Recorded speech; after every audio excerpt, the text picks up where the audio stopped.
sutras which list attitudes or opinions of different acharyas on how bhakti expresses itself in the life of a devotee. When a bhakta attains to para bhakti, that bhakti manifests itself in the life of that devotee. How does it manifest? That is the question. So, tallakshanani vachyante nana mata bhedat. So, Narada Maharshi says, this bhakti manifests itself in different ways in the lives of different devotees.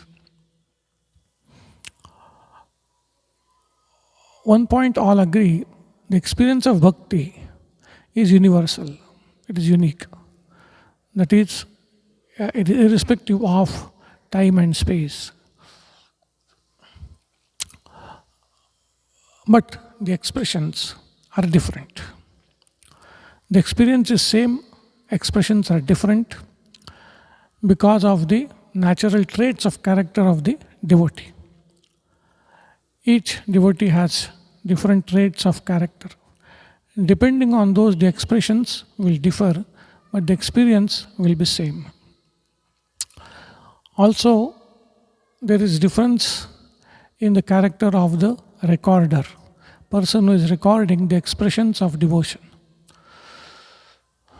Depending on that also, there will be difference in the way these expressions of devotion are listed, are recorded. Same phenomena seen by different people. Everyone will describe in different ways. So for these two reasons, there is difference in the way bhakti manifests itself. And Narada quotes three acharyas. Parasharya, that is Veda Vyasa Bhagavan, Garga and Shandilya. Now Narada has done a pick and choose here.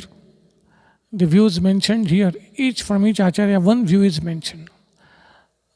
Now that acharya's view on expressions of bhakti is not limited to what is quoted here. This is one of the views of that acharya. So Badarayana Vyasa has many views on how bhakti manifests itself. Vyasa has quoted one, so about Garga, so about Shandilya. So Narada has done a bit of pick and choose to give us a cross section of various ways in which bhakti can manifest itself. Vedavyasa's view was that bhakti will manifest pujadeshu anuraga, iti parasharya. Bhakti will manifest in great love for puja, etc. A bhakta who has developed this parabhakti will have great love, will be seen to have great love towards puja, etc. We have discussed the three sutras. Just a summary is here, puja means all bodily activities. Puja of image, puja in an image, up to puja of the Virat, of the whole creation as manifestation of God. The entire gamut of all bodily activities is covered in this definition. Sharira. We have these three aspects, the body, speech and mind. So these three will be covered in these three definitions. So first he says, Pujadishu Anuraga, that is love for bodily activities, bodily manifestations of that bhakti. That is one. The second one is from Garga. He says, Kathadishu iti Garga. So he says, the devotion will manifest in the way of love to talk about God. The devotee will have immense love to talk about God, to hear about God, the speech, the vak. And we see many examples. Narada himself is an example. Everyone loves to talk about his or her beloved. Bhakta is no exception. So Bhakta loves to talk about God, to hear about God. That is another expression of this Parabhakti. A verbal expression, you can say. The first was a dynamic, the bodily expression. The second is a verbal expression of this Parabhakti. And Shandilya goes to the third aspect, and he says, Atmarati avirodhena iti Shandilya. Shandilya says, Bhakta will find great delight in the thought of the self, in the thought of God. It's a mental expression, so to say. The love of the heart. That is what Shandilya says. Bhakti will manifest itself in the love that devotee feels towards the self or God. And avirodhena, by discarding everything that is opposed to such a love. So in this type of devotee, we may not see any external manifestations like love for puja, love for katha, but a silent experience of love for thought of God and discarding everything that is opposed to that love. So these are the three different manifestations of bhakti as mentioned by these three acharyas. The word used here is anuraga in first two sutras. In Sanskrit, raga means what we call in English love. Patanjali Maharshi defines raga. All these things are defined in our scriptures. Sukhanushayi raga. What is raga? Raga is that flow of mind towards object of happiness or towards happiness. Something, some entity gives us happiness, and the flow of mind towards that entity or towards that happiness is raga. We call it love in our common parlance. So devotees obviously have this love for God because God is happiness itself. But the word used here is not raga, it is anuraga. Anu means following. So this love of devotee towards puja, etc., or towards katha, etc., or towards God, all it's following something. Following what? I give two explanations. One is following the awareness of the glory of the Lord. Mahatmya Jnana. So devotee is aware of the glory of the Lord. Following that awareness of the glory of the Lord, devotee loves the Lord or devotee loves to perform puja, etc., or to talk about God. That is anuraga. Following the awareness of the glories of the Lord. Love that follows the awareness of the glories of the Lord. That is one meaning. The other meaning of anu, following, is the devotee gives up everything that is contrary to the devotion to God. So, having given up, following the giving up of everything contrary to the devotion of God, loving God. Loving God after giving up everything that is contrary to the devotion of God, to the love of God, that is anuraga. So devotee has this anuraga towards either puja, bodily activities, or towards katha, verbal activities, or silently loving God. So these are the three the expressions, and in our life we can inculcate these. All these three we can inculcate in our life. Body, speech and mind. See, with our body, something every day we should do for the sake of God. Now, Narada will tell how we can transform our entire life as a dedication unto God in the next sutra. But every day, bodily, something should be done for God. Verbally, every day we should listen or talk about God. To develop our devotion towards God, we have to make use of all these three in our life. We have a body, with that we should serve God. We have this speech, the faculty of speech and hearing. We should use it to inculcate, to develop love of God. Swadhyaya, we should every day read or hear something or talk about God. We should employ our faculty of speech and hearing in developing love of God. And through our mind, we should every day think of God, meditate on God. So that is what we learn from these three definitions. We should employ all the three faculties that we have in developing our love towards God. So these three definitions have been given by Narada Maharshi. And then he is going to give his own definition, because he is also a great teacher of Bhakti. So he says, Naradastu tadarpita akhila acharata tad vismarane parama vyakulata iti.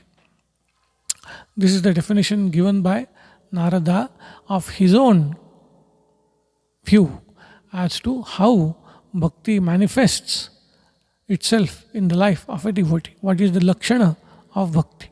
Because that's how it started. The lakshanani vachyante.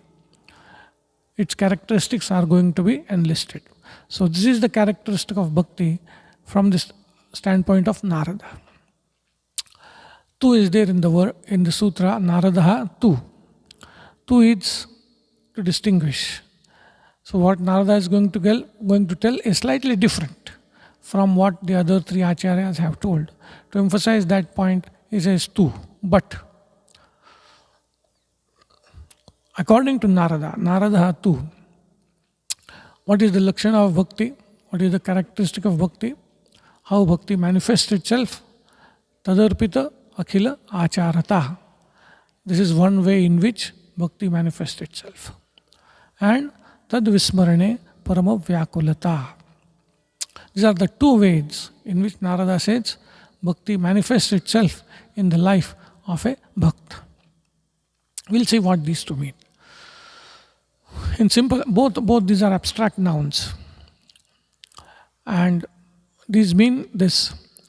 Tadarpita akhila acharata means the spirit of dedication, arpana. In all our activities, akhila achara, towards tad, that is God. That is a spirit of dedication of all activities to God. That is one way the devotion manifests. And simultaneously, he says, tad vismarane parama vyakulata. Parama vyakulata, extreme anguish. When there is vismarana, forgetfulness of God. So dedication of all activities to God and extreme anguish at the forgetfulness of God. This is how Bhakti manifests itself. This is the lakshana of Bhakti. This is the characteristic of Bhakti according to Narada. That is the meaning of the sutra. We'll take up the second first, which says, Tadvismarane parama vyakulata. Extreme sense of anguish. This again there is difference of opinion about this. When it comes to parabhakta, person who has realized parabhakti, according to some acharyas, there is no scope or a situation where that person will forget God. There is no occasion for such a person to forget God. So tad vismarana will never happen. As such, parama vyakulata becomes redundant. So this is only a way of saying that that person will never forget God. That is the interpretation of some commentators. They say that for a parabhakta, to think that a parabhakta will forget God is next to impossible. So to say that that person will have extreme anguish, it's just a way of saying that that person will never forget God. That is according to some. But some commentators say that naturally, in course of nature, it is possible that even a parabhakta will forget God. It's Prakriti, niyama. And when that happens, parabhakta will have extreme anguish. In the course of nature, it is possible that a parabhakta might forget God for a second. And to give the example, you see, now this and in the next few sutras also, after a few, one or two sutras again, the example of gopis will come. They give the example of gopis. Now, gopis are beholding Sri Krishna. And they are getting great delight as they behold Sri Krishna. But the eyes have to wink. That wink of an eye, that fraction of a second, they are not seeing the Lord. That is a moment of extreme anguish for them. And for them, that one fraction of a second appears like a yuga. There is so much anguish. It is a natural phenomenon. And then they blame the Creator. What kind of creation is this? Why did He create such eyes which need to wink once in a way? This winking of the eyes is making us forget the Lord for a moment. That moment appears like a yuga, and there is extreme anguish. This is the sign of devotion. This is a characteristic of devotion. This is a lakshana of devotion. That is the case of the Parabhaktas. In our case, this becomes a marker, an indicator as to how miserable we feel if we miss our spiritual practice, even in a very gross way. Forgetting God, it's a far off cry. When the time that we have allotted for spiritual practices, or for katha, or for talking about God, or for doing God's work, whatever, or spiritual, any kind of spiritual practice, if we miss it, if we are not able to do it for a day, how miserable we feel. That's an indicator, that's a marker as to how much we are progressing in spiritual life. Raja Maharaj says, a stage comes when if you miss your meditation, you will feel miserable. That's an indication that we are progressing in spiritual life. So, tad vismarane parama vyakulata, extreme anguish at forgetfulness of God, or extreme anguish when God is forgotten. That is the ideal. But for us, it's an indicator that if we miss our spiritual practice, how miserable we feel. So this is the one expression of divine love. Tad vismarane parama vyakulata. The first one was tadarpita akhila acharata. A spirit of dedication unto God in all the actions. Akhila achara. In this phrase, tad means God. Tad arpita, dedicated to God. Akhila achara, all activities. You see, earlier Narada had, so to say, divided our activities into sharira dharana karma, the activities that are meant for maintenance of the body, health and hygiene.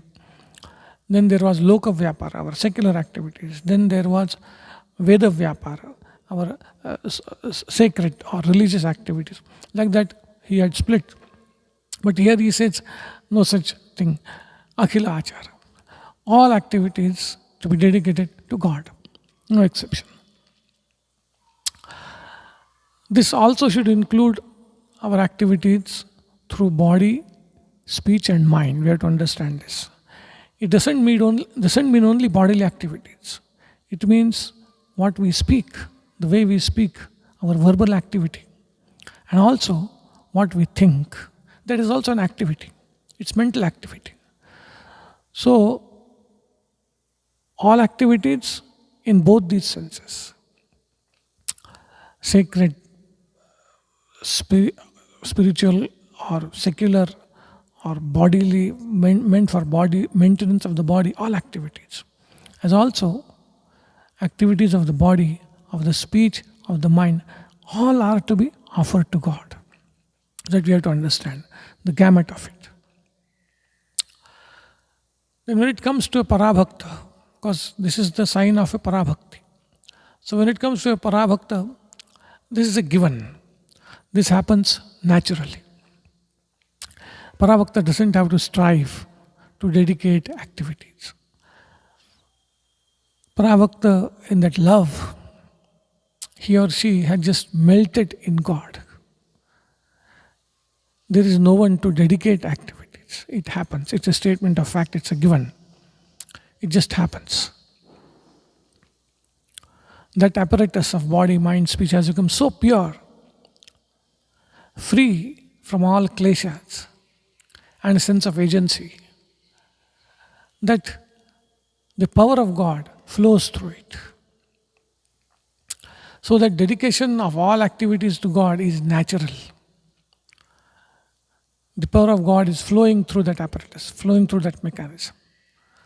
As one of the saints puts it, the golden ornament, it realizes itself to be one with gold. That is Sharanagati. Golden ornament realizes itself to be one with gold. Nothing else remains. It doesn't think itself to be an ornament again. So the devotee, his or her whole being has just melted in God. It is complete Sharanagati. So dedication of all actions happens de facto. It's a given. But when it comes to sadhakas, this is the great practice for all sadhakas. Practice of dedication of all actions unto God. When we say this practice does not replace discrimination. We have to understand. Bhakta, sadhaka has to use his or her reasoning faculty and control the area of activity. We have discussed this earlier. The nishiddha karmas have to be given up. Just because one person is going to offer everything unto God, it doesn't give him or her license to engage in all sorts of activities, in any and all sorts of activities. It doesn't give that license. So that discrimination has to be there as to what activities should we choose. Nishiddha karma, prohibited action, has to be given up. Actions prompted by greed have to be given up. We have to stay within the realm of needs.